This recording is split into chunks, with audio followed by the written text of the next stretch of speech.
All right, guys, how is everyone doing today?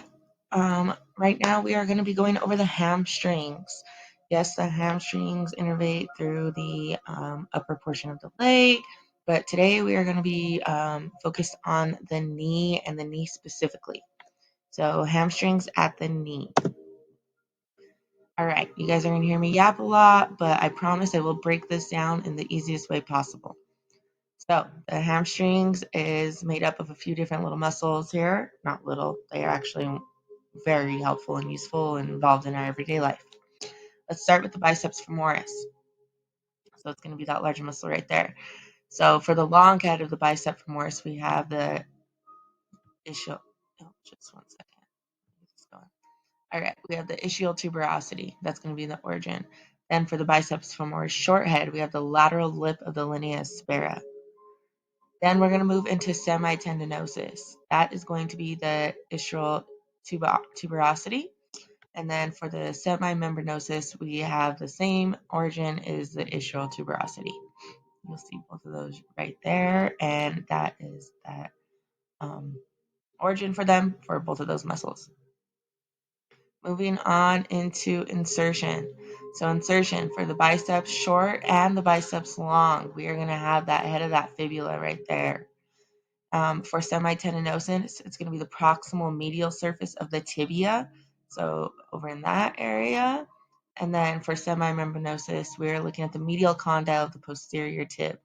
So it's going to be a little lower that you'll see that insertion for that semimembranosus. The hamstring is inverted by the sciatic nerve. Once again, that is why people can experience back pain in their lower back, into their glutes, and all that pain if this muscle is ever strained or torn. Quick little slide right here before we get into knee flexion. So like I said, we're focused at the hamstrings, at the knee, and the action of the knee. Knee flexion is the main hamstring user. As it says here, hamstring contracts when that knee flexion is occurring. So think of your squatting, running, jumping, anything that causes knee flexion pretty much, even daily working out, bending down, using those knees.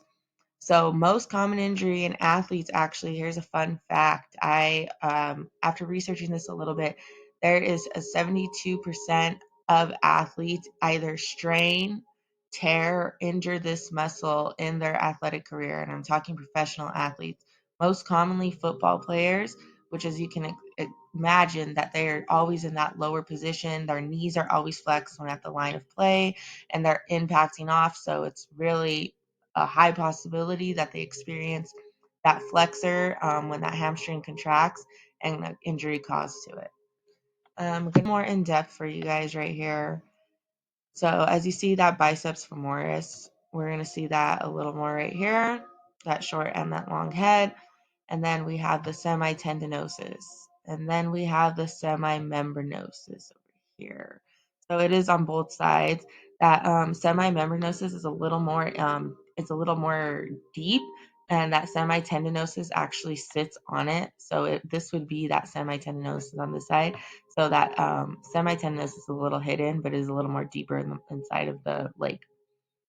So let me zoom out real quick.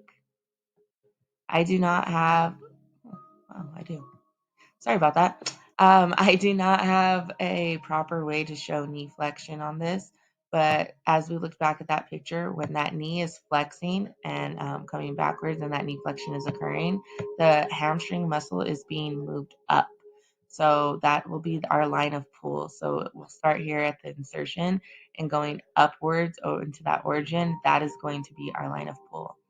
And thanks for joining today, guys. I hope you learned a little bit about the hamstring.